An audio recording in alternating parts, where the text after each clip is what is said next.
بھائی صفدر رضی یہاں آ جاؤ. یہ آپ یہ صوفہ تو خالی کر دیں آپ اپنے یہ میں بند کر رہا ہوں.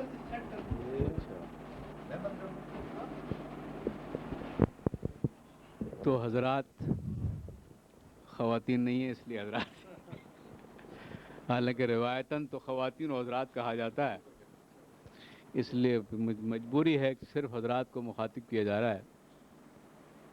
حضرت سبکتگین سبا صاحب کے اعزاز میں یہ نشست منعقد کی جا رہی ہے. ان کا ریپلیکا جو ہے انعام نادر صاحب آپ کے سامنے موجود ہے.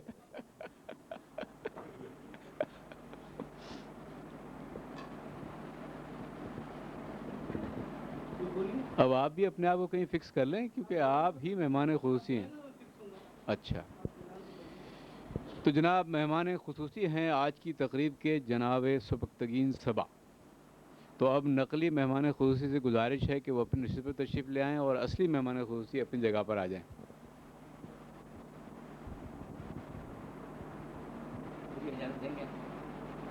کائے کی ارے بھائی کیا ہو رہا ہے؟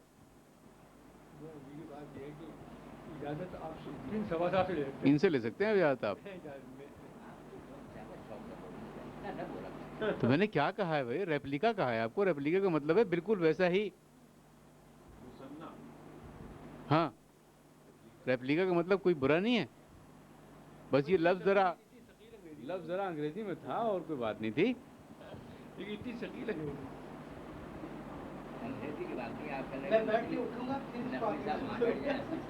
آئیے نہیں آپ تو بیٹھیں گے نا, آپ تو یہاں جگہ ذرا تنگ ہے نا, اس لیے میں کہہ رہا ہوں کہ 4 آدمی زیادہ ہو جائیں گے. آپ ادھر آ جائیے, اب ٹھیک سے بیٹھ جائیے. نہیں بھائی کافی ہے. ارے بھائی بہت بہت بوری چیئر نہیں صحیح ہے, یہ نہیں چیئر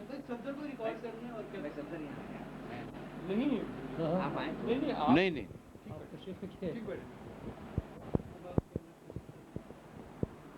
تو یہ نشست کی گئی ہے صفدر صدیق رضی کی طرف سے, اور صفدر صدیق رضی صاحب ہی کو حق پہنچتا ہے کہ وہ مہمان خصوصی کا خیر مقدم فرمائیں.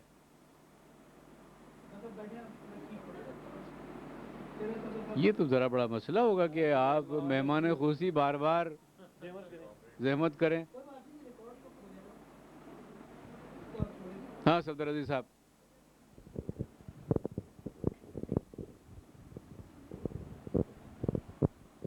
موجود حاضرین, میں جناب مہمان خصوصی اور بشمول تمام مہمانان گرامی کا شکر گزار ہوں کہ وہ یہاں تشریف لائے اور اس محفل کو رونق بخشی. تو آج کی صدارت کے لیے میں نام تجویز کرتا ہوں جناب انعام نادر صاحب کا, جبکہ مہمان خصوصی ہیں ہمارے سبکتگین سبا صاحب. ہم سب تائید کرتے ہیں. تو اس چھوٹی سی نشست کا مقصود یہ ہے کہ ہم ذرا مل بیٹھیں. بہت عرصے سے ملاقاتیں بہت سے احباب سے نہیں ہوئی تھیں, خاص طور پہ جب سے میں یہاں آیا ہوں بہت دور نکل گیا تھا دوستوں سے. تو اس بہانے سے ایک مل بیٹھنے کا ہم نے ایک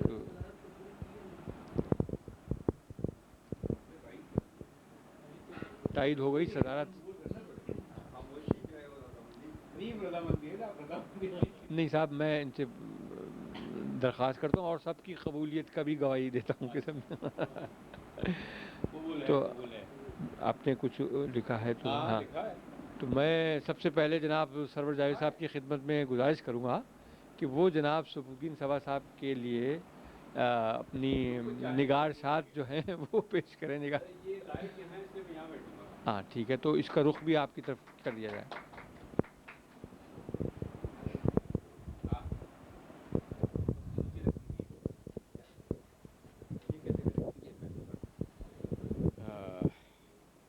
بھائی پانی تو پلا دو یار,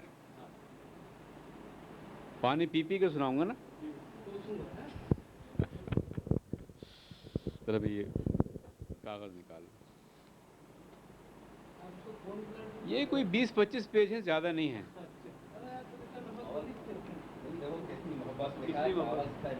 اب مزید اظہار محبت اس سے ظاہر ہوتا ہے کہ محبت کیا بے لاد ڈائلاگ اور بے لاگ، لاگ ہو تو اس کو ہم سمجھیں لگاؤ. لائیے اب میں پڑھوں. معلوم نہیں کتنا عرصے پہلے کی بات ہے، 3-4 برس پہلے کی، 1 اشرہ پہلے کی، یا 1 صدی پہلے کی، جب میں نے ڈائلاگ تنظیم کا نام سنا تھا. پہلے ڈائلاگ کا نام پہنچا اور اس کے زیر اہتمام ہونے والی تقریب کا، جن کی نوعیت ایسی تھی جس پر مغرب زدہ یا کم از کم جدیدیت زدہ لوگوں کا گمان ہوتا تھا. مگر جو موضوعات اور شرکاء کے جو نام سامنے آتے تھے، اس سے گمان گزرتا تھا کہ یہ انجمن کوئی خانہ ساز قسم کی انجمن ہے. شرکاء کی اکثریت بھی ادب کے مین اسٹریم سے الگ رہنے والی مخلوق تھی، کیونکہ اس وقت سلیم احمد کی خانقاہ زیادہ آباد تھی، اور اس کے بعد حلقہ قمر جمیل تھا، یا پھر نوعمر اور نابالغ قسم کے لوگوں کا شاگردوں پر مشتمل بھائی عبید العلیم کا حلقہ تھا. ہم نے یعنی میں نے ڈائلاگ پر کوئی توجہ کرنا ضروری نہ سمجھا، بلکہ خود کو اس حلقے کے قابل نہ جانا. پھر اچانک ڈائلاگ کے حوالے سے چند برسوں پہلے ایک کسٹم افسر کا نام سامنے آیا اور مجھے ڈائلاگ کی مقبولیت کا راز معلوم ہو گیا. پھر کئی صدیاں اور گزر گئیں. کسی دن کسی تقریب میں صحافت کے حوالے سے تعارف ہوا. کسٹم ہاؤس میں کسٹم ڈپارٹمنٹ کے سیمینار میں شرکت کا دعویٰ ملا کہ ڈائلاگ کی تقریبات کی طرح یہ سیمینار بھی موصوف کا ترتیب کردہ تھا. لیجیے ہم بھی کسٹم افسر صاحب کے دائرۂ کشش میں آ گئے. مگر ٹھہریے، ابھی ہم دائرۂ کشش میں نہیں آئے تھے. کشش کا قصہ دوسرا ہے. ایڈیشنل کلیکٹر کسٹمز یا ایڈیشنل ڈائریکٹر ٹریننگ کسٹمز کے دفتر واقع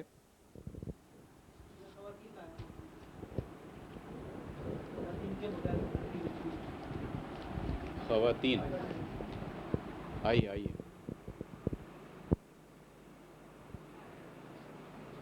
پھر شروع کروں. کسٹم ہاؤس کے کے پی ٹی اولڈ بلڈنگ میں کسٹم ہاؤس کے پی ٹی اولڈ بلڈنگ میں سہپہر 3 بجے میں کسٹم افسر صاحب کو خبر کا ذریعہ سمجھ کر افتاں و خیزہ پہنچا، سلام کیا اور فوراً دعا حاصل کی. جب میں بیٹھ گیا تو سوال ہوا، چٹکی پیو گے؟ میں نے کہا پتہ نہیں یہ کیا چیز ہے، مگر آپ زہر بھی دیں گے تو پی لوں گا. جواب ملا، زہر ابھی نہیں، ابھی چٹکی پی لو. گرم پانی منگایا گیا. ایک بڑی کافی کی بوتل میں کوئی صفوف تھا جس میں سے ایڈیشنل ڈائریکٹر ٹریننگ نے کسٹم جناب سبکتگین صبا نے بنفس نفیس اپنی چٹکی سے ایک چٹکی صفوف میرے سامنے رکھی ہوئی گرم پانی سے بھری ہوئی پیالی میں ڈالا اور فرمایا، اب شکر حسب ذائقہ ملا لو. ہم ہنس کے پی گئے کہ یہ مزہ دوستی کا تھا. پھر اور لوگ آنا شروع ہوئے، کسٹم کے نہیں بلکہ کوچہ شعر و ادب سے متعلق. سب نے چٹکی کی فرمائش کی، جس سے معلوم ہوا کہ یہ صبائی دفتر کا مقبول مشروب ہے. انیق احمد نے، جن سے یونیورسٹی کے بعد صبا صاحب کے دفتر میں میری تیسری ملاقات تھی، چٹکی کی اتنی تعریف کی کہ ڈپٹی نذیر احمد کے مرزا ظاہردار بیگ کے چنے یاد آ گئے. جب میں اٹھنے لگا تو سبکتگین صبا نے اپنے کسٹم ہاؤس کے فنکشن کی میرے اخبار میں کوریج کی تعریف کی اور دیگر اخبارات کے لیے جو رپورٹ میں نے لکھت دی تھی اس پر شکریہ ادا کیا. میں نے جواباً شکریہ کہا تو کہنے لگے، یہ بات میں نے روایتاً یا اخلاقاً نہیں کہی. دیکھو ہم ایک سیلز ٹیک جنرل نکال رہے ہیں اور یہ فیصلہ ہو گیا ہے کہ اس کا ایڈیٹر آپ ہوں گے. لیجئے، دائرے میں تھوڑی سی کشش پیدا ہو گئی. میں کیونکہ شعبہ صحافت سے اپنی ابتدائی عمر سے متعلق ہوں، اپنے ایسے بہت سے لوگوں کو جانتا ہوں جو لوگوں کو وعدے پر لگائے رکھتے ہیں، اس لیے میں نے صبا صاحب کی بات کو بھی یوں ہی برصغیری تذکرہ جانا. مگر اس سے ملاقات میں تواتر کا حوصلہ پیدا ہو گیا. ایک دن یکایک سے دفتر سے نکلتے نکلتے کہا، چلو چلتے ہیں. کہاں؟ بس چلو. ہم ان کے دوست کے دفتر پہنچ گئے. تعارف ہوا، یہ ہیں سرور جاوید، جنہیں میں نے اور آپ نے سیلز ٹیکس جنرل کا ایڈیٹر منتخب کیا ہے، اور یہ ہیں جناب شعیب آفریدی. چائے آئی. میں اٹھنے لگا تو کہنے لگے، کہاں چلے؟ رسالے کا فارمیٹ بناؤ. میں نے جلدی فارمیٹ بنایا. ملاقات ختم ہوئی. میں دفتر روانہ ہو گیا. تیسرے روز میں نے صبا صاحب سے کہا کہ بھائی میں آپ کے پاس خبر کے لیے آتا ہوں اور آپ مجھے چٹکی میں اڑاتے ہیں. محظوظ ہوئے، تبسم فرمایا. پھر بولے، کون سی خبر؟ میں نے کہا، یہ کنٹینر کیس کا کیا مسئلہ ہے؟ جواب ملا، پوچھ کر بتاؤں گا، پھر آنا. میں نے ہمت نہ ہاری تو ایک سوال براہ راست آپ سے متعلق ہے، اور وہ ہے اپریزر اور پریونٹیوز کے تقرر کے لیے امتحانات ہوئے تھے اور اس میں رشوتیں لی گئیں. یہ کیا قصہ ہے؟ اس میں تو ایگزامنر آپ تھے. صبا صاحب متفکر ہو گئے. دیکھو میں خود اس میں انوالو ہوں، اس لیے کچھ نہیں بتا سکتا. اور پوچھو. میں نے کہا، کیا خاک پوچھوں؟ میرے لہجے بے تکلف سے ان کا تفکر ختم ہو گیا اور ایک قہقہہ لگایا، چلو پھر تمہیں چٹکی پلاتے ہیں۔ بلکہ کیا کہا تھا تم نے؟ چٹکی میں اڑاتے ہیں۔ میں اپنی بات کی مزاحیہ کیفیت کی تعریف پر ہنس پڑا، مگر بعد میں معلوم ہوا کہ موصوف خود بات بات پر لفظوں سے کبھی کھیلتے ہیں اور کبھی ان کی درگت بنانے کے عادی ہیں۔ صفدر عزیز سے کہتے ہیں، بھائی وہ تمہارا شعر کیا ہے؟ اس نے تاخیر محبت میں بڑی اظہار کر دی، اور یہ کہ رضی اختر شوق نے کیا شعر لکھا ہے، ہم روح سفر ہیں ہمیں پانوں سے نہ پہچان۔ یہ سفر بھی انگریزی میں ہے میاں سرور جاوید۔ بات ختم کر کے صبا صاحب ایسے قہقہ لگاتے ہیں جیسے انہوں نے 7ویں منزل سر کر لی ہو۔ ایک دن دفتر میں میرا اخبار مجھے دیا، کہنے لگے دیکھو یہ تیسری ہیڈ لائن میں کیا لکھا ہے۔ دفتر میں روشنی ذرا کم تھی، میں دیکھ کر حیران ہوا کہ کئی حرف غائب ہیں اور ان سے عبارت بڑی بے ہنگم ہو گئی ہے۔ تھوڑا سا غور کرنے پر سمجھ میں آیا کہ حرفوں کو بڑی چابک دستی سے مٹایا گیا ہے۔ اس سادگی پہ کون نہ مر جائے یا خدا۔ پھر وہ دن آیا کہ ڈائلاگ کے زیر اہتمام نیپا میں ایک بڑا جلسہ ہوا۔ میں بس شوق پہنچا۔ جلسے کی نظامت پتہ نہیں کون کر رہا تھا، بلکہ کرتا رہا، اور سبکتگین صبا سامعین کی پشت پر کھڑے رہے۔ پھر اعلان ہوا کہ اب آخر میں تقریب کے آرگنائزر شکریہ ادا فرمائیں گے۔ وہ اسٹیج پر پہنچے اور میں نے باہر کی راہ لی کہ رسمی کلمات کو کیا سننا، مگر صبا صاحب تو تقریر فرمانے لگے، وہ بھی مزاحیہ تقریر۔ چند آوازیں ان کے خلاف بلند ہوئیں، کیونکہ اکثر کو معلوم نہیں تھا کہ اصل میزبان صبا صاحب ہیں۔ مجھے بلند آواز سے لوگوں کو سمجھانا پڑا کہ صاحب تقریب کو اتنا حق بہرحال ملنا چاہیے۔ صبا صاحب تقریب پوری کر کے ہی اترے۔ مجھے دیکھ کر قہقہہ لگایا، مگر یوں ہوا کہ صحافیوں کے لیے حکومت کی طرف سے پلاٹ دینے کا اعلان ہو گیا اور پہلی قسط ایک ہفتے کے اندر دینا ضروری قرار پائی۔ سبکتگین صبا کی دریا دلی کے قصے عام تھے۔ کئی کتابیں وہ اپنے مخصوص فنڈ سے یا مخصوص کمائی سے چھپا چکے تھے، جسے وہ خود استعمال نہیں کرنا چاہتے تھے۔ پھر مجھے ایڈیٹر بنانے کا مجدہ بھی دے چکے تھے۔ یہ سب سوچ کر میں ان کے دفتر پہنچا عشرت انجم کے سنائے ہوئے ایک شعر کو ذہن میں رکھ کر کہ ارے ناداں کبھی نادانیاں بھی کام آتی ہیں، جہاں سے کچھ نہیں ملتا ادھر بھی ایک صدا دینا۔ پھر یوں بھی تھا کہ میرے پاس اور کوئی راستہ نہ تھا، وہی سہ پیر کا وقت، وہی لوگوں کی آمد و رفت، وہی چٹکی۔ میں نے تخلیہ پا کر غرض و غایت بیان کی۔ میں سمجھا تھا سبکتگین صبا کیئر فری مرند آدمی ہیں، ایک آدھ جملے میں بات ختم کر دیں گے، مگر میں حیران رہ گیا کہ سبکتگین صبا سنجیدہ ہو گئے۔ میرے پاس پیسے نہیں ہیں، مگر تمہارا کام واقعی اہم ہے، کچھ کرتا ہوں، کل آنا۔ نہیں ٹھہرو۔ انہوں نے ڈائریکٹری نکالی، کئی جگہ فون کیے، پھر پتہ نہیں کس کو، پھر مخاطب ہوئے۔ پہلی تاریخ قریب ہے، مجھے تنخواہ مل جائے گی۔ میں سمجھا مجھے انتظار کرنے کے لیے کہہ رہے ہیں، مگر اگلا جملہ یہ تھا کہ کل اسی وقت آنا۔ سمجھو انتظام ہو گیا۔ میں پہلی کے بعد واپسی کا وعدہ کر لیا ہے، میں انہیں دے دوں گا۔ چلو اب چلتے ہیں۔ ہم دفتر سے نکلے تو شام کے 5:30 بج چکے تھے۔ تو صاحب یوں سبکتگین کے صبا کے دائرے میں شامل ہو کر ہم ان کے دائرۂ کشف میں بھی شامل ہو گئے۔ سیلز ایک جنرل آج تک نہیں نکلا، باقی ساری باتیں ہو گئیں جس طرح سبکتگین صبا نے کہا تھا، بالکل اسی طرح۔ اس طرح ہم تو صحافت کے حوالے سبکتگین صبا کو ذریعہ معلومات کسٹم جان کر ان تک پہنچے تھے کہ اچانک ان سے دوستی ہو گئی۔ مگر یوں بھی ہے کہ یہ رویہ محض ہمارے ساتھ نہ تھا، بلکہ یہ تبسم، یہ تکلم ان کی عادت نکلا۔ ایک دن انہیں قیمت سے ہماری خصوصی ملاقات کرائی، کہنے لگے ایک نئے صحافی سے ملیے، یہ ایک ادبی رسالہ ہم سخن نکال رہے ہیں، جس کی تیاریاں مکمل ہو گئی ہیں۔ انیک کے جانے کے بعد ہم نے دائیں بائیں سے سن گن لی تو معلوم ہوا کہ ہم سخن کا ڈکلیریشن بھی صبا صاحب نے دلوایا ہے اور ابتدائی کئی شماروں کے خرچ کا انتظام بھی کر دیا ہے۔ ایک دن میری بیگم کے اپنے گھر پر منعقد ہونے والی تقریب میں مدعو کیا، اور اس ارشاد کے ساتھ کہ بس اسے ہمارے گھر کا سالانہ ڈنر سمجھیے، بعد میں ایک مختصر سا مشاعرہ بھی ہوگا۔ رات 9 بجے میں ان کی قیام گاہ پر پہنچا تو بالکل شادی کا سماں تھا، اور سبکتگین صبا کی مصروفیت اور تفکر کا عالم بھی وہی تھا جو اس وقت صاحب خانہ کا ہوتا ہے۔ کبھی لوگوں کا خیر مقدم کرتے ہیں، کبھی بھاگ کر کھانا لگواتے ہیں اور احکامات صادر کرتے جاتے ہیں، کبھی کسی میز پر کوئی کمی دیکھ کر خود دوڑے جا رہے ہیں، ارے بھائی آئس کریم کہاں ہے، وغیرہ وغیرہ۔ دعوت ختم ہوئی، آدھے سے زیادہ مہمان رخصت ہوئے۔ سبکتگین صبا صاحب نے بڑھ کر مائک پر مشاعرہ شروع ہونے کا اعلان کیا۔ سامعین اور شعراء کو بٹھایا، شعراء کو آنکھ کے اشارے سے اور سامعین کو ڈانٹ کر۔ پھر اعلان کیا کہ مشاعرے کی نظامت نوجوان شاعرہ ذکیہ غزل فرمائیں گی۔ جب ذکیہ غزل مائک پر پہنچ گئیں اور اسٹیج پر برجمان ہو گئیں تو ان کے کان میں کچھ کہا، جس کے چند لمحے بعد ذکیہ غزل صاحبہ نے کہا، سرور بھائی آپ ذرا یہاں آ جائیں۔ معلوم ہوا شعراء کی ترتیب کا فریضہ مجھے انجام دینا ہے۔ میں نے دل میں سبکتگین صبا کے حسن انتظام اور پھر جمالیاتی حس کی داد دی اور فہرست بنانے میں مشغول ہو گیا۔ مشاعرہ ختم ہوا، ہم رخصت ہونے لگے تو فرمایا، بھائی مشاعرے کی لسٹ تم نے بنائی؟ آخری آدھا مشاعرہ تم نے پڑھایا، اس محنت کے عوض میں خود تمہیں گھر چھوڑ کر آؤں گا۔ ان کی پجیرو نما گاڑی میں گھر کے راستے میں میں نے کہا، آئندہ اگر مشاعرہ ان خاتون سے پڑھوانا ہو تو مجھ سے معاونے کی توقع نہ رکھنا۔ جواب ملا، جل کیوں رہے ہو، آئندہ تم پڑھوا دینا۔ یار وہ اچھی شاعرہ ہے، اس کی حوصلہ افزائی کرنی چاہیے۔ میں نے چند ہفتے اس کو حوصلہ افزائی سمجھا، مگر اچانک فضاؤں میں ایک مترنم شاعرہ ورث سبکتگین صبا کی علامتی گفتگو بلکہ عملی ڈائلاگ سنائے دینے لگے۔ میں نے تبھی زبان سے کہا، بھائی صبا صاحب، یہ کیا قصہ ہے؟ کون سا قصہ؟ کوئی قصہ نہیں ہے، کوئی اگر کچھ کہتا ہے تو اسی سے پوچھو، مجھ سے کیوں پوچھتے ہو؟ میں سمجھا اظہار ناراضگی فرما رہے ہیں، اچانک گویا ہوئے، مگر یار شاعرہ اچھی ہے۔ پھر ایک قہقہ لگایا اور مجھ سے مخاطب ہوئے، تم اتنے سنجیدہ کیوں ہو رہے ہو؟ خدا کی قسم میں تو ان باتوں کو انجوائے کر رہا ہوں۔ میں نے کہا کہ شاعری سے متاثر ہیں یا کوئی اور بات ہے؟ کہنے لگے کچھ بھی سمجھ لو۔ پھر ایک اور قہقہ۔ صبا صاحب کی جذبہ حوصلہ افزائی کا قصہ یوں ہے کہ شاعرہ کے بعد ایک شاعر کی حوصلہ افزائی میں مبتلا پائے گئے ہیں، اور وہ ہیں انعام نادر۔ اپنے گھر پر ان سے میرا تعارف کروایا، غزلیں سنوائیں، پھر کہنے لگے اگلے ہفتے ایک تقریب ہے، ایک شاعرہ ہیں محترمہ ڈاکٹر، ایک اچھا سا نام لیا، عمر کوئی 80 سال ہوگی، ان کی اور انعام نادر کے اعزاز میں یہ مشاعرہ ہے۔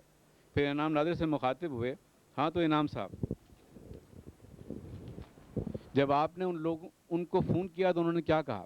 انعام صاحب نے تردد کے بعد کہا، میں نے فون نہیں کیا تھا، آپ نے فون ملا کر مجھے زبردستی دے دیا تھا۔ چلیے ایک ہی بات ہے، مگر اب یہ بتائیے کہ انہوں نے کہا کیا تھا؟ انعام صاحب سنجیدہ ہو گئے، مگر سبکتگین صاحب نے اصرار کیا، بس اسی طرح شرما کر بتائیے جیسے آپ نے پہلے بتایا تھا۔ آخرکار صبا صاحب نے انعام نادر صاحب کو اداکاری پر مجبور کر ہی دیا، جس کے بعد وہی قہقہ لگایا۔ اس قہقہ میں وہ کھنک تھی جو کسی بچے کی اس ہنسی پہ ہوتی ہے جب وہ کسی شرارت میں کامیاب ہو جائے۔ پھر انعام نادر سے غزل سنانے کی فرمائش کی، انہوں نے کہا میں تو نظم سناؤں گا۔ کہنے لگے بھائی ہم تو غزل کے قائل ہیں۔ ایسا کہتے ہوئے غزل کا لفظ ذرا قرت سے ادا کیا، میری طرف کنکھیوں سے دیکھ کر مسکرائے۔ جب میں اس تارے کو سمجھ گیا تو پھر مخصوص قہقہ لگایا، وہی معصوم بچے کا قہقہ۔ یوں کئی مہینوں تک انعام نادر تختہ مشق بنے رہے، یا اردو غزل کا ذکر چلتا رہا۔ انعام نادر سے بالاسرار شعر سنے جاتے، پھر ہر شعر کا مذاق اڑایا جاتا، یہ نہ ہو تو غزل کا ذکر، یعنی اردو غزل کی خوبیاں، خصوصاً ترنم سے اس کے حسن میں اضافے کی بات وغیرہ۔ انعام نادر کا مذاق اڑاتے اچانک یہ اطلاع ملتی کہ آئندہ ہفتہ ہونے والے مشاعرے میں انعام نادر کا نام لکھوا دیا گیا ہے۔ مذاق بھی اڑا رہے ہیں اور ہر مشاعرے میں ان کو ساتھ لے جا رہے ہیں۔ اس زمانے میں صبا صاحب سے ملاقاتیں بڑھنے کا سبب یہ تھا کہ میں نے اخبار سے استعفیٰ دے دیا تھا اور فری لانسنگ کر رہا تھا۔ لیٹ ایوننگ میں یہیں 10 بجے کے بعد صبا صاحب کے گھر میں محفل جمتی، صفدر رضی آ جاتے، کبھی کسٹم کے افسران، کبھی انیق قیمت اور اکثر رضی اختر شوق صاحب۔ انیق کو چھوڑنے اس کے گھر جاتے تو پھر مجھے بھی گلشن چورنگی پر یا کبھی صفدر رضی کے گھر کے قریب اتار دیتے کہ بس اب یہاں سے خود جاؤ۔ گھر آنے جانے سے دفتر میں ملاقاتوں کا سلسلہ ختم ہو گیا۔ ایک دن ملاقاتوں کے تواتر سے میں خود پریشان ہو گیا کہ کہیں میں صبا صاحب پر بوجھ تو نہیں بن رہا ہوں۔ اس کا سبب یہ تھا کہ چند افراد کی زیادہ آمد سے بور ہو جانے کا ذکر ایک مرتبہ خود انہوں نے مجھ سے کیا۔ مجھ پر ایک قیامت سی گزر گئی کہ کہیں اس میں کوئی اشارہ نہ ہو۔ میں نے اگلی ملاقات میں تاخیر کی اور علاوہ ازیں 10:30 بجے جانے کی اجازت چاہیے۔ کہنے لگے میاں ہوش کی دوا کرو، 10:30 بجے ہیں، تمہارے چہرے سے لگتا ہے تمہیں بھوک لگی ہے، اس لیے بھاگ رہے ہو۔ لیجیے تکے منگائے گئے، خود کم کھایا، مجھے زیادہ کھلایا۔ پھر میں آخر کار اٹھ گیا تو دروازے کے باہر تک آئے، کہنے لگے اب تمہارے جانے کے بعد ہم مجبوراً دروازہ بند کر لیں گے، اب اس کے بعد کوئی آنے والا نہیں۔ منصور ملتانی شہر میں تھا تو 1 بجے تک اس کی آمد متوقع رہتی تھی۔ اچھا بھائی خدا حافظ۔ اس دن صبا نے قہقہ نہیں لگایا بلکہ ان کے لہجے میں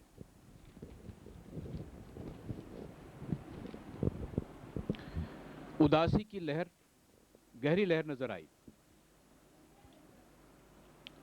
جس نے مجھے اداس بھی کیا اور سوچنے پر مجبور بھی کیا۔ پھر مجھے یاد آیا کہ کچھ دنوں سے صبا کی پجیرو ٹائپ گاڑی باہر دیکھنے میں نہیں آتی۔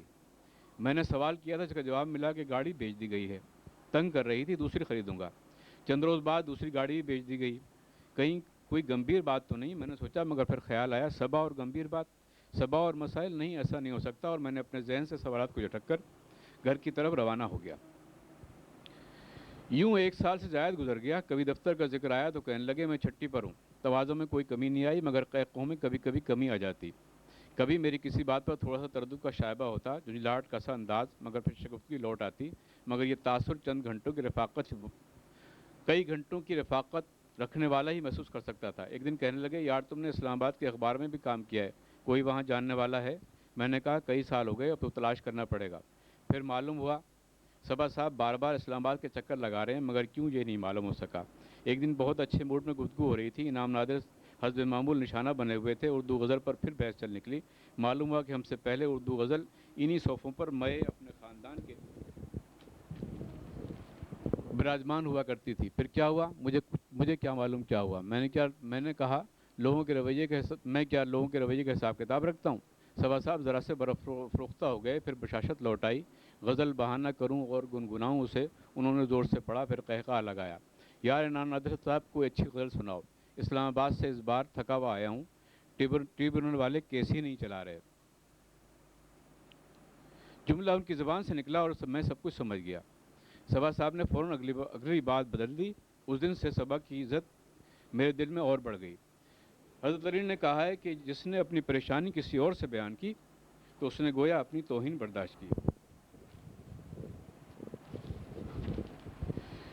میں نے کسٹم ہاؤس میں تحقیق کی تو معلوم ہوا کہ 1 سال سے زائد اس صورتحال کو ہو چکا تھا۔ جنہوں نے غلط الزامات میں پھانس کر صبا صاحب کو ٹرمینیٹ کروایا وہ بھی دوست تھے، اور اب جو حمایت کر کے انہیں حوصلہ دے رہے تھے وہ بھی دوست تھے۔ اس کیفیت میں جلد سے تقریبات، لنچ اور ڈنر جاری رہے، اور لوگوں کی حوصلہ افزائی کا سلسلہ بھی جو نوجوان شاعرہ کی حوصلہ افزائی سے شروع ہوا تھا جاری تھا۔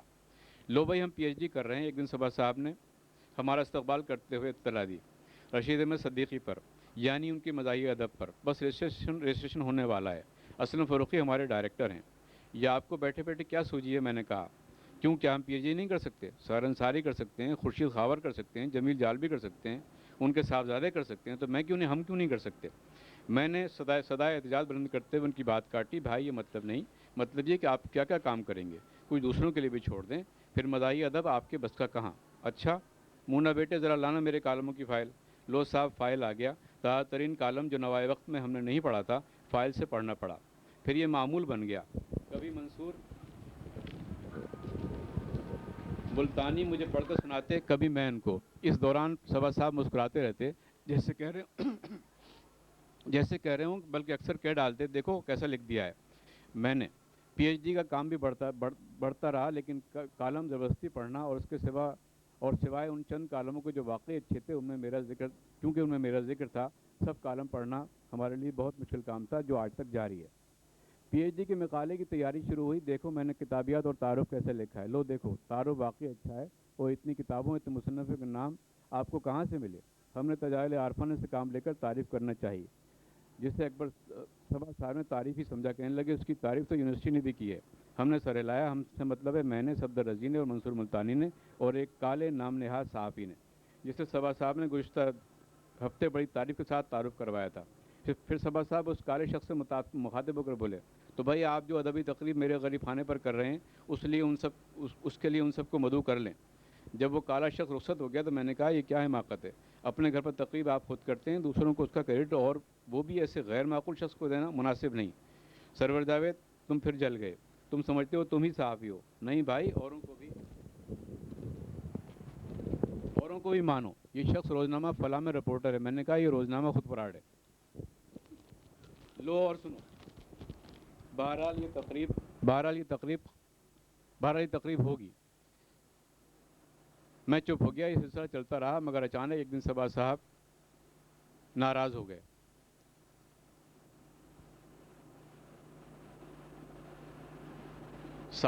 کالے صحافی سمیت کئی افراد سے بیزاری کا اظہار کر ڈالا، مگر اس دوران آرٹس کونسل کے الیکشن آ گئے۔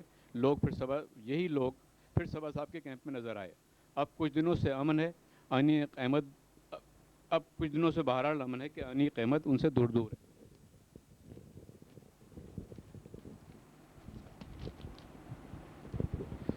پھر یوں بھی ہوا کہ کچھ دنوں قبل صبا صاحب آخرکار بحال ہو گئے۔ ٹریبیونل نے ان کے ساتھ انصاف کیا، اور کیس کی وہ تحقیقات کی فائل جو کسی افسر نے، حتیٰ کہ وزیر اعظم نواز شریف کے دفتر میں بھی کسی نے نہیں پڑھی تھی، ٹریبیونل کے ممبران اور چیئرمین نے پڑھ ڈالی، اور صبا صاحب الزامات سے بری ہوئے۔ ان کے قریبی دوستوں نے انہیں مٹھائی کھلائی، اور صبا صاحب نے ہمیں مٹھائی کھلائی۔ ہاں تو انعام نادر صاحب شعر سنائیں۔ شعر تو ٹھیک ہے، مگر یہ مشت خاک سے براہ راست کندن کیسے بنتے ہیں؟ بھائی کندن تو سونا بنتا ہے، یہ خاک کیسے کندن میں گئی؟